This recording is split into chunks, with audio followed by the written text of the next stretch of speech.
Hola,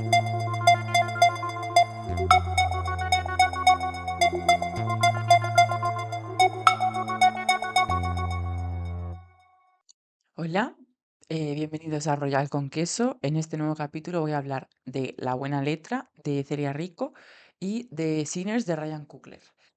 Bueno, primero voy a comentar muy brevemente el jurado seleccionado para este Festival de Cannes, que ya en el último capítulo hablamos de las películas que van a competir por la Palma de Oro, pero ahora se ha anunciado el jurado y bueno, en próximos capítulos pues ya se hablará de los ganadores. El jurado, bueno, la presidenta es Juliette Binoche, que eso ya se sabía, y también forman parte del jurado Halle Berry, Payal Capadia, que Payal Capadia es la directora de La luz que imaginamos, no sé si es que imaginamos o que imaginamos, pero bueno, All We Imagine as Light, que se estrenó en enero y ahora podéis verla en Filmin. También Alba Rohrwacher, que es la hermana de Alice y sale en sus pelis, en La Quimera, sale en The Pupil y en más cosas. Leila Slimani, Diedu Hamadi, Hong Sang-soo, que ha sacado ahora La Viajera con Isabel Huppert, Carlos Reigadas y Jeremy Strong, que Jeremy Strong, última película que hizo The Apprentice y bueno, actor de Succession y de muchas cosas y un actor estupendo y maravilloso. Y nada, bueno, hay bastantes actores en el jurado, eso es guay. Y emocionada e intrigada de qué eligen y qué les parecen las películas y qué pasaron. Y bueno, dejando esto de lado, vamos a hablar de Sinners, de Ryan Coogler y de La Buena Letra de Celia Rico. Sinners de Ryan Coogler, escrita, dirigida y producida por él. Em, bueno, Ryan Coogler debutó en el largometraje en 2013. Estrenó su película en numerosos festivales, entre ellos Cannes y Sundance. En Sundance ganó 2 premios por la película Fruitvale Station, que es una película que está basada en hechos reales sobre un joven negro que fue asesinado bueno, por la policía en Oakland, que es la ciudad natal de Coogler en California. La película está protagonizada por Michael B. Jordan y rodada en 16 milímetros. 2 años después se estrenaría Creed, que es, bueno, reboot, secuela de la saga mítica e icónica de Rocky, protagonizada por Michael B. Jordan y también con la presencia de Sylvester Stallone como Rocky. eh, y bueno, a partir de eso ya Coogler se mete en 2 sagas. Se mete en la saga de Creed, como he dicho, saga que acabaría teniendo 3 películas y Coogler dirigiría 2 de ellas, la primera y la segunda, que yo creo que son las mejores. Luego la tercera la dirigió Michael B. Jordan, que de esa película hablé en el podcast hace muchísimo tiempo cuando salió. Y luego también se metería en la saga de Black Panther con Marvel. 2 sagas muy comerciales, las dos con la colaboración de Michael B. Jordan y también em, bueno, son sagas que tienen en común los protagonistas negros y que ambas hablan de problemáticas sociales. Bueno, también son películas de acción las dos y en este periodo también fue guionista de la película de Space Jam que salió hace unos años y produjo la película de Judas el Mesías Negro, que la he rescatado de la lista esta que he visto porque me parece guay recordarla porque es una película que en su momento a mí me gustó muchísimo, estuvo en los Oscar este año y bueno, protagonizada por Daniel Kaluuya y por Keith Steinfield y por Jesse Plemons, que es un actor estupendo, y aprovecho para recomendar esta película porque me parece que es una película fantástica, muy interesante y siento que se ha quedado un poco en el olvido y pues me parecía guay destacarla. Este año estrena la colosal y exitosa Sinners, que bueno, es una película, es una superproducción, 90 millones de dólares, y es una película por la que se pelearon varias majors. Se pelearon Sony, Warner e Universal. Universal y Universal. Y finalmente la acabó comprando Warner. Se empezó a rodar en abril de 2024 en Nueva Orleans, utilizando cámaras de gran formato en IMAX y en Panavision 70 milímetros. Y la dirección de fotografía corre a cargo de Autumn Dural, que es una directora que ya había colaborado con Coogler en la última película que hizo, que fue la segunda de Black Panther.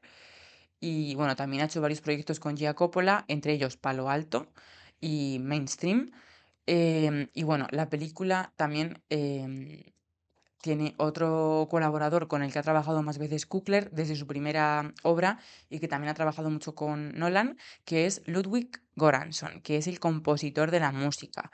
La música dentro de la película es muy importante. Ludwig es compositor que ha trabajado con Nolan, ha hecho la música de Tenet y de Oppenheimer, por ejemplo, que Oppenheimer yo creo que es una de las bandas sonoras más interesantes de los últimos años. Y también meto a Nolan para contar una mini anécdota y es que Nolan asesoró a Coogler a la hora de, bueno, pues para filmar en grandes formatos.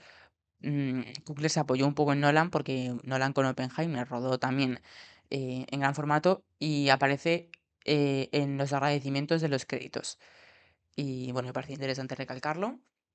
Y bueno, la película cuenta con el siguiente reparto.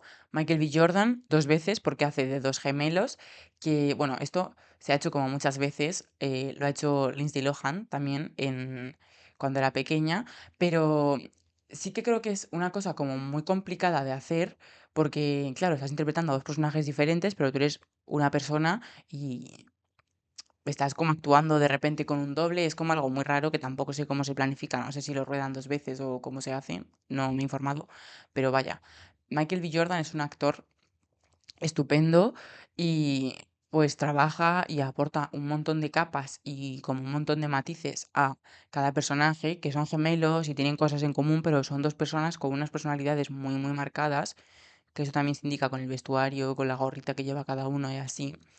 Y bueno, me parece un trabajo muy interesante por parte de Michael B. Jordan y es maravilloso y estupendo y, y está muy bien. También sale Miles Catton, que debuta en la actuación como Sammy, que es el hijo del predicador. Y, o sea, la película se puede decir que está protagonizada por Michael B. Jordan, porque a lo mejor es como la estrella más grande dentro de la película, pero yo diría que realmente el protagonista y el que conduce un poco la historia y también está presente como en un poco todos los arcos es el personaje de Sammy.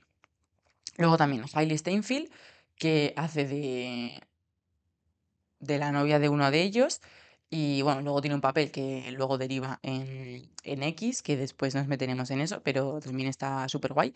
Y Lee Jun Lee, que salió también en Babylon, hace de la chica que hace los grafismos y que luego se hace novia del personaje de Margot Robbie. Y bueno, del Roy Lindo y Jack O'Connell, que Jack O'Connell es Cook de Skins, que Jack O'Connell está gigantesco y maravilloso. O sea, yo creo que Michael B. Jordan brilla, pero Jack O'Connell está que se sale y es un actor maravilloso y siento que el dentro del mainstream tampoco está muy muy metido y a lo mejor esta película como que es un boom para que empiece a salir en más cosas porque es que tiene muchísimo talento y está estupendo y da muchísimo miedo y también hace como, bueno, aún no voy a meterme en spoilers, aunque tampoco son spoilers porque creo que sale en el tráiler, pero bueno, hace de una figura un tanto monstruosa pero también es como muy atractivo y muy seductor, como es, por ejemplo, pues Jesucristo o ese tipo de atracción como más religiosa o de devoción. Y bueno, lo hace estupendo y mola un montón. Y también Lola Kirky, no sé cómo se dice, es la hermana de Jemima Kirk, que yo siempre digo Kirkle, pero no se llama Kirkle, se llama Kirk. Y bueno, Jemima es actriz fetiche de Lena Dunham, mejor amiga, y la que hace de Jessa en Girls, y Lola, su hermana. Y vale, bueno, Sinners es una película que mezcla muchos géneros. Pasa por el terror, por el western, por el musical, también por el blaxploitation, acción, drama, coming of age, etcétera. Se puede decir que transita un poco por prácticamente todos los géneros. La premisa principal es la siguiente. Los gemelos Smoke y Stack regresan a su ciudad natal, Mississippi, para abrir un, bueno, club de blues, pero ellos lo dicen de otra forma, que ahora no lo tengo por aquí, pero se dice de otra forma. En inglés creo que es juke joint o algo así, el espacio, solo para personas negras. Y todo esto, bueno, contexto, Mississippi, años 30, un Mississippi muy racista, segregado, con las leyes de Jim Crow. Y bueno, Mississippi, el sitio donde transcurre es algo que creo que se decía Delta a Mississippi y en la Wikipedia ponía que era como el sitio más sureño de Estados Unidos, por lo que es uno de los sitios más racistas, más cerrados y menos progresistas de Estados Unidos, más rígidos. Bueno, he copiado aquí una frase que pone de la película que me parece muy interesante, pero primero vuelven de Mississippi después de haber estado en Chicago. Y dice uno de los gemelos, no sé cuál era, pero dice, Chicago ain't nothing but Mississippi with tall buildings. Chicago no es nada más que Mississippi con edificios altos. Esto me parece que es muy interesante porque ellos se supone que vienen de Chicago, que se supone que es uno de las ciudades o de los centros que había en ese momento más progresistas junto a Nueva York y otros sitios como California, creo. eh, o sea, hace ya creo que 70 o 60 años que se había abolido la esclavitud con la... Lo tengo aquí apuntado. La esclavitud se abolió con Abraham Lincoln en la treceava enmienda en 1863 y la película creo que es en el 32 o algo así. Ha pasado ya muchísimo tiempo, pero pues sigue habiendo muchísimo racismo, aunque no esté tan institucionalizado y que no tenga tanto una base legal. Y, y bueno, pues la película explora un poco lo que es vivir en esa época y pues ser una persona negra. Vale, y bueno, está como... No hay esclavitud y se supone que no hay plantaciones, pero en la película está muy presente la imagen del campo de algodón y sí que salen personas negras trabajando en esa plantación em, y el dueño de la plantación es una persona blanca, por lo que eso sigue estando. Y bueno, también cuando sale esto, como que ellos van en el coche y dicen head up, en plan como cabeza alta, tal, no sé qué, orgullo. Esto será como un tema muy presente en toda la película, que ahora me meteré más en profundidad, pero obviamente es una película en la que el racismo y Estados Unidos como un país ultra racista y, y blanco y colonialista, que ahora nos meteremos en eso, pues es el espacio donde transcurre. Vale, la película comienza con un monólogo sobre animaciones donde se explica lo siguiente. Bueno, comentar que me parece que los títulos de crédito de la película, el grafismo que sale es absolutamente horrible y no tiene ningún tipo de sentido, no se parece nada a lo que es la película y es un poco raro y está un poco desaprovechado. Pero la secuencia inicial creo que es muy chula y la animación mola un montón. Vale, la película empieza con el siguiente monólogo. Hay leyendas de personas que nacieron con el don de hacer la música. Pueden perforar el velo entre la vida y la muerte, conjurando espíritus del pasado y del futuro. Este regalo puede traer la sanación a sus comunidades, pero también puede atraer el mal. Bueno, entonces, la música como unión de todas las épocas en varias comunidades oprimidas. Como que dentro de este monólogo he omitido las partes en las que se habla de tres comunidades, porque prefería explicarlo fuera del monólogo. Entonces, habla de la tierra Choctaw, que es una nación que tiene una reserva en Oklahoma, luego la antigua Irlanda y luego la África Occidental. Hablan como de como comunidades dentro de estas tres naciones. Bueno, todas estas tienen algo en común, tienen un factor común. Todas son víctimas de la colonización, cada una de una forma diferente, pero todas estas tierras y naciones fueron colonizadas. Este tema, el colonialismo, es muy importante dentro de la película, ya que está estrechamente unido con la libertad, o sea, como que el tema principal yo diría que es la libertad, porque está todo el rato presente en la boca de los protagonistas y la película va de que quieren abrir un juke joint para estar todos juntos ahí, una comunidad negra, quieren estar ahí tranquilos, sin que haya gente molestando, con su música propia y un espacio seguro para ellos. Y claro, el colonialismo está muy ligado con esto y también con el racismo. La música como protesta, como algo propio y como sello de identidad, que me parece que es algo bastante bonito. Y bastante interesante. O sea, como que cuando estaba viendo la película sí que me pareció la presencia de la música, porque es que como que es el hilo conductor un poco de la película y está estructurada tanto narrativamente como conceptual, como técnicamente, está todo ordenado y orquestado, acorde a la música, o sea, es una película muy rítmica. Después como que ya, entramos como en el segundo acto, el club lo empiezan a preparar con todo el equipo, y ahí es donde vemos un lenguaje, como más de cine musical. O sea, lenguaje de cine musical, pero directamente entra en género musical porque hay un plano secuencia que, bueno, esto cuando lo estaba viendo me pasó igual que lo que he dicho antes de la música, que me pareció hiper cursi. Pero, a ver, la verdad es que es bastante impresionante y bastante guay. Bueno, un plano secuencia, que hace un repaso de todas las etapas musicales, de la música negra. O sea, como que empieza con música rollo tribal y acaba con música, hip hop y así. La verdad es que no sé qué géneros, seguro que tienen nombres diferentes, pero bueno, un poco eso, como un repaso histórico.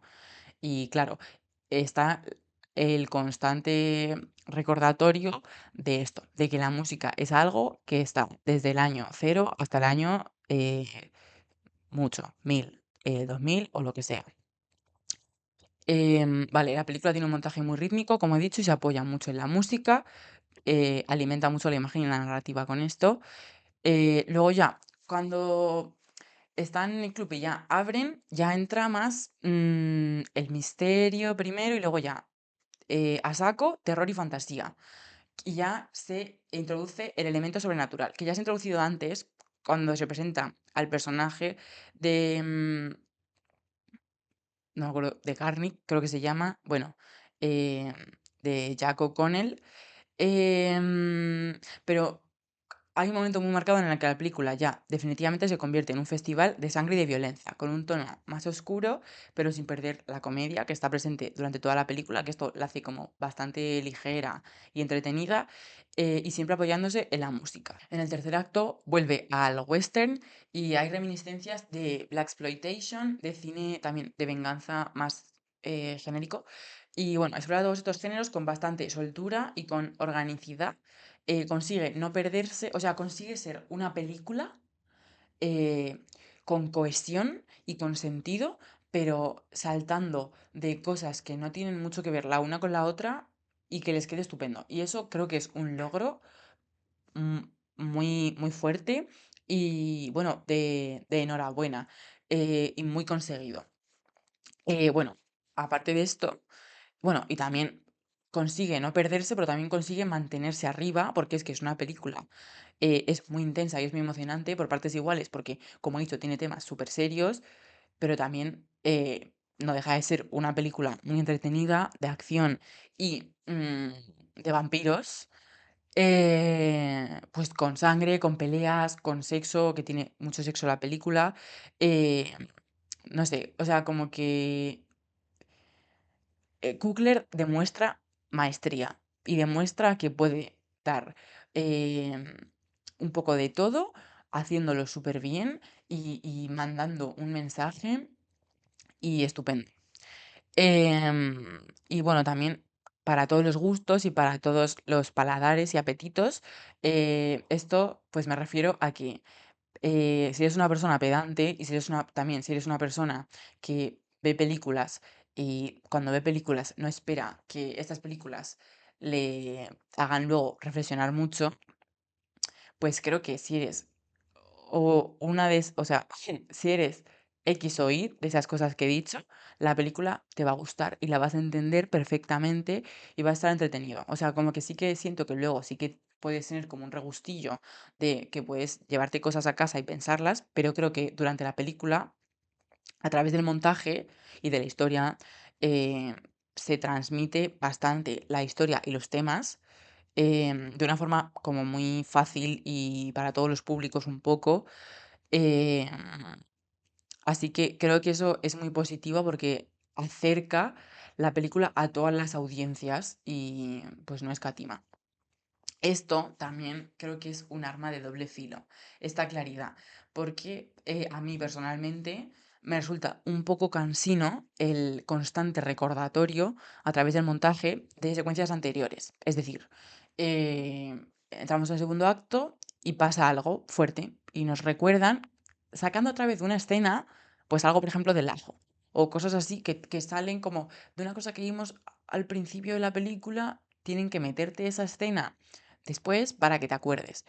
Em, Creo que eso es un poco sobreexplicativo y creo que sí que a lo mejor facilita un poco la comprensión global y un poco más universal de la película, pero creo que mm, sin eso puede funcionar, se puede entender igual lo que pasa y creo que es un poco cansino. Y esto, bueno, he puesto, tiene un montaje muy Nolan, porque creo que Nolan hace esto mucho en Origen, como de chulearse de lo listo que es y lo pedante que es. Y te trata como, o sea, creo que es una forma de tratar al espectador con un poco de superioridad. O sea, creo que Nolan no hace diferente a esta película, pero bueno, me apetecía decirlo. Em, y nada, eso creo que es un poco negativo, personalmente para mí. A mí eso me echa para atrás cuando veo una película, pero bueno, creo que también hace la película más accesible y eso es positivo. Así que pues eso, una contraposición de varios factores. Bueno. La película tiene mucho de fantasía y de terror. El elemento sobrenatural de la película lo descubrimos en la magistral secuencia de presentación de personaje de Remick, que es el personaje interpretado por Jack O'Neill, que es un pobre mendigo irlandés, que es irlandés, pero no sé si, o sea, en el artículo he leído que tiene vaguely el acento, el accent. O sea, es como, a lo mejor es como segunda generación, o sea, a lo mejor no es directamente inmigrante, pero bueno, es irlandés. Em, vale, que bueno, se refugia en la casa de unos rednecks. Uno de ellos es Laura Kirk. No tardará mucho en morderlos porque es un vampiro. Y los vampiros, bueno, a lo largo de la historia de la literatura y del cine se han erotizado mucho. Y no hay casi historias de vampiros en las que el tema central, o sea, el sexo, o gira alrededor del sexo. Por ejemplo, la reciente Nosferatu, de la que hablamos en el podcast y que me encantó. En esta película hay mucho sexo, pero este no viene por los vampiros. La metáfora vampírica se utiliza como una especie de culto unitario para la eternidad, aunque está como liderado por personas blancas que se muestran a la gente negra. O sea, literalmente es bueno, el irlandés y los rednecks fuera del juke joint. eh, bueno, ¿me dejas entrar, por favor? Como que tienes que invitarles a entrar y tal. Y bueno, secuestran a gente negra y están todos cantando canciones irlandesas celtas con un violín y muy contentos, pero llenos de sangre fuera. Vale. Entonces, realmente, o sea, hay como dos interpretaciones, aunque creo que las dos están relacionadas. Bueno, la vampirización, valga la redundancia, de diferentes culturas y cómo las más hegemónicas o más privilegiadas se apropian de las culturas. Esto creo que lo deja claro el director a través del guión, porque hay un momento dentro de la película en la que un personaje que no me acuerdo de quién era, es que creo que era el personaje de Hailey Steinfeld, que también tiene traca, porque, bueno, ella es blanca, la actriz es blanca y hace como de, se supone que ella, como que su madre o su padre era como no sé cómo lo dicen, bueno, que tenía madre, abuelo negro y abuela blanca o algo así, y dice eh, que a los blancos les gusta mucho la música negra, pero no les gusta tanto de dónde viene. Eso creo que es bastante definitorio y explicativo. Bueno, también considero que funcionan como una figura del eterno trauma generacional. O sea, trauma generacional, pero también sociedad.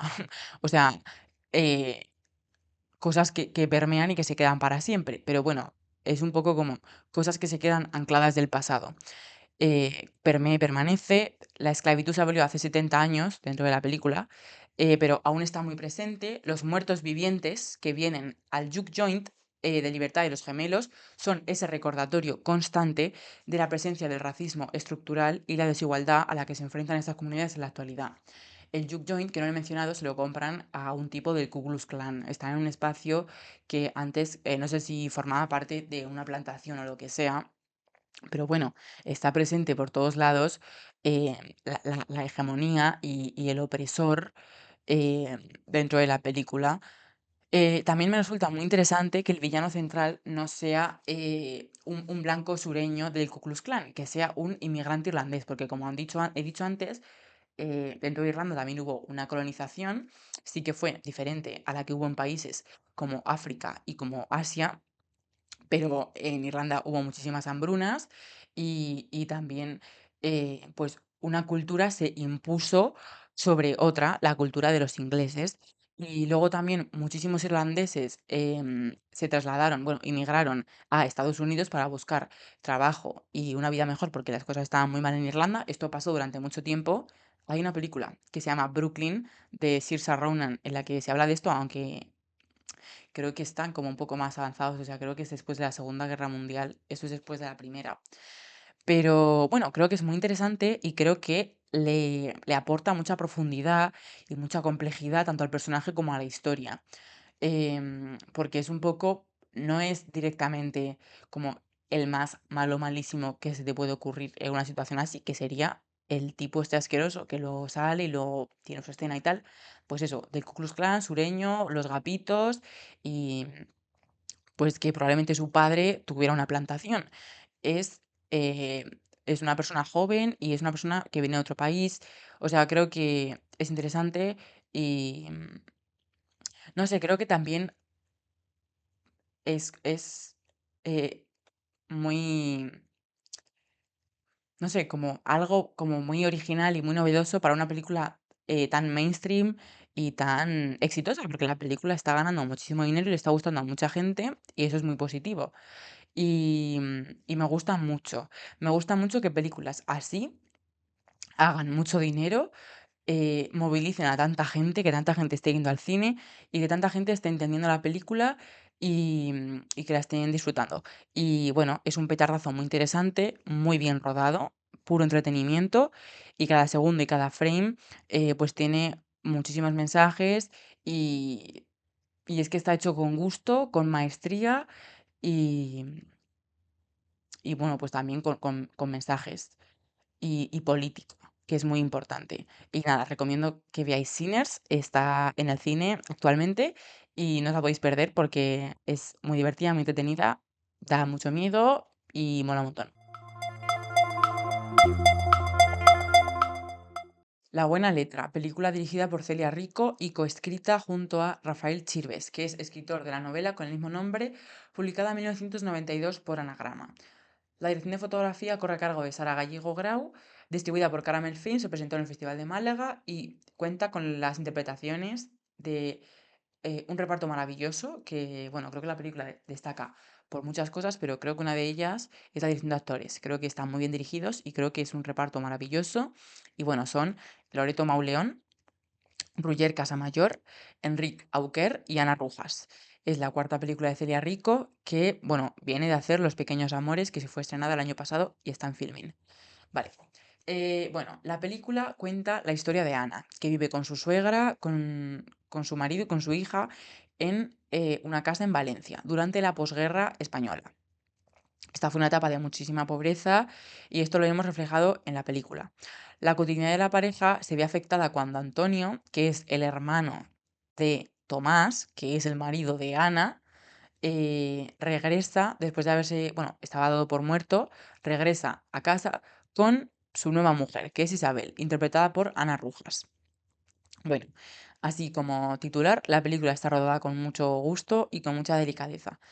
Sara Gallego y Celia Rico exploran el espacio donde transcurre la película, exploran la casa con mucho gusto y con mucha delicadeza, muy poco a poco, pero con mucho detalle, muchísimo, muchísimo plano detalle y también esto acompañado de un diseño sonoro muy detallado también. Durante la película habitamos este espacio, igual que los personajes, gracias al cuidado y a la meticulosidad con la que está rodada, genera como muchísima atmósfera y como que te metes mucho sensorialmente. Bueno, es una película de cosas pequeñas y de pequeños gestos. El filme arranca con un plano de Ana, que está interpretada por Loreto, enroscando una bombilla sobre la mesa donde después cenarán. A lo largo de la película la seguimos en todos sus quehaceres, los guisos, la colada, la costura, también enseñar modas a su hija, etcétera. Esto nos puede llevar a la referencia de la película de Chantal Akerman, Jan Dielman, punto, punto, punto, punto, porque tiene un título muy largo que no me sé de memoria. Bueno, concretamente, esta referencia también se hace un poco más obvia cuando vemos el plano precioso de si fuera una ventana de Ana encerrada en la casa pelando patatas, que es comida de pobres. Encerrada por la reja, o sea, está encuadrado de forma que ella está encerrada. Y bueno, la referencia de Chantal Akerman siempre me resulta muy interesante. eh, Fue una película en su momento muy transgresora y esta también es muy interesante. Y pues creo que la forma en la que dejan el espacio y el tiempo a la mujer en la casa, creo que es muy feminista y, y muy interesante y muy bonito. Bueno, Ana es silenciosa. Ana Loreto. Ana es silenciosa, pero dice mucho, como Ana Torrent en El espíritu de la colmena. Loreto transmite a través de su mirada lo que parece imposible, emociona solo con verla y rellena los silencios de significados, con ligereza y con sencillez. No es una película que tenga como un gran monólogo o, o como muchísimos diálogos, se mueve como mucho más por acciones y por gestos y miradas. Y también miradas como no correspondidas, o sea, mm, la mirada hacia algo que no te está respondiendo un poco, no sé. También me resultó muy interesante el conflicto que surge con el personaje de Isabel, que está interpretado por Ana Rujas. Y bueno, ella como que se presenta como un elemento conflictivo y negativo, que rompe con la rutina y la rigidez de Ana, esta cotidianidad de la que hablaba, en la que se nos sumerge. El guión se ocupa de perfilar con muchísima profundidad a sus personajes y hace que Isabel se convierta en una especie de reflejo contrario a lo que es Ana, el privilegio y la libertad, pero también la ingenuidad. Loreto y Ana funcionan muy bien juntas y cada una se ajusta sin caer en estereotipos ni en tópicos a sus personajes. Mm, Maestría y mucho, mucho trabajo detrás de la escritura.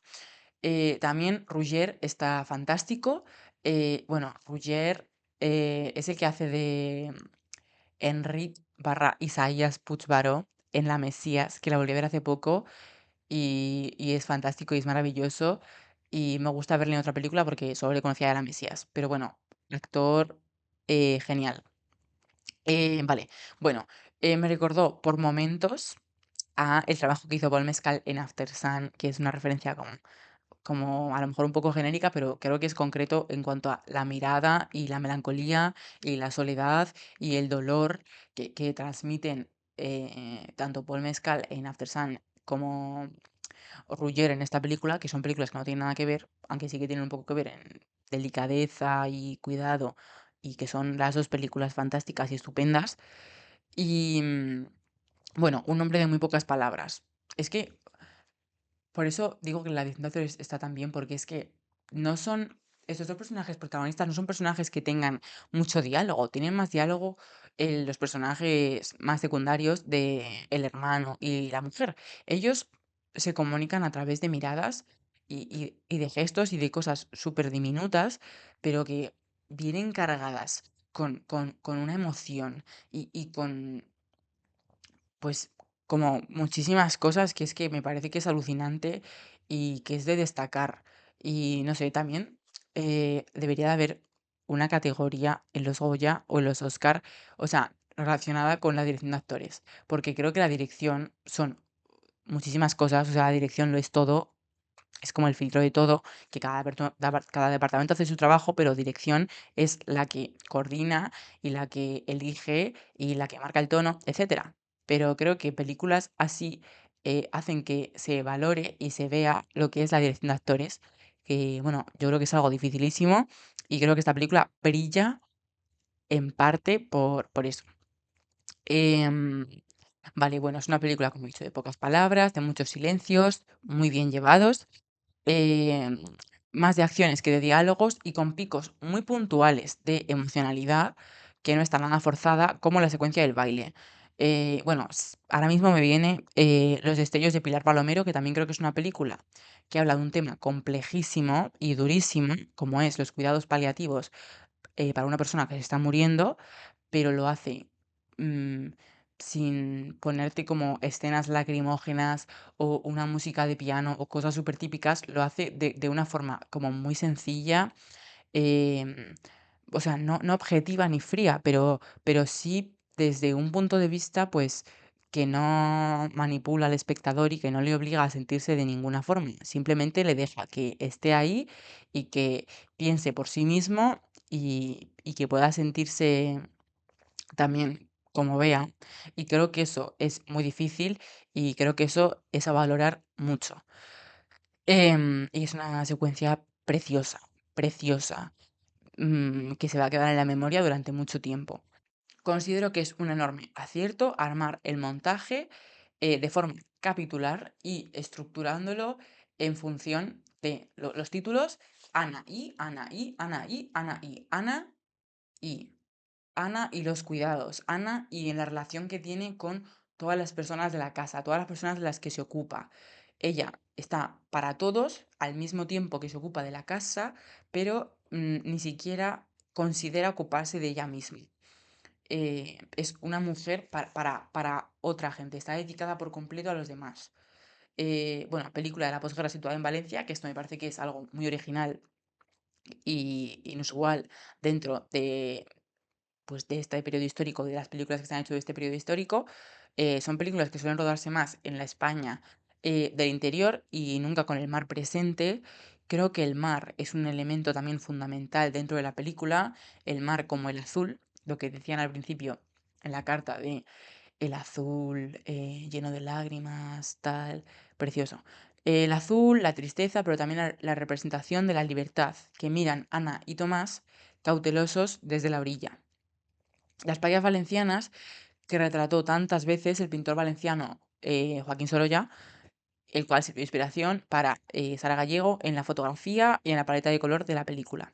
También la película creo que tiene un final, esto con matices y con pinzas, porque a lo mejor es que yo no soy una persona con mucha luz, o la película no me pilló muy avispada, pero yo creo que la película tiene un final ambiguo, con dos interpretaciones, aunque las dos son un poco por lo mismo.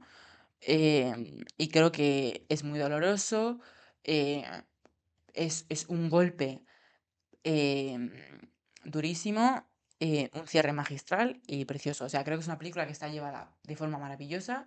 No creo que tenga una estructura como súper convencional de actos, por lo que he dicho, de que no tiene como esos picos. O sea, sí que tiene como momentos dramáticos y sí que hay puntos de giro y todo esto, pero creo que es más acompañar a estas personas en este momento con lo que está pasando y, y un poco así en un periodo de tiempo no muy largo.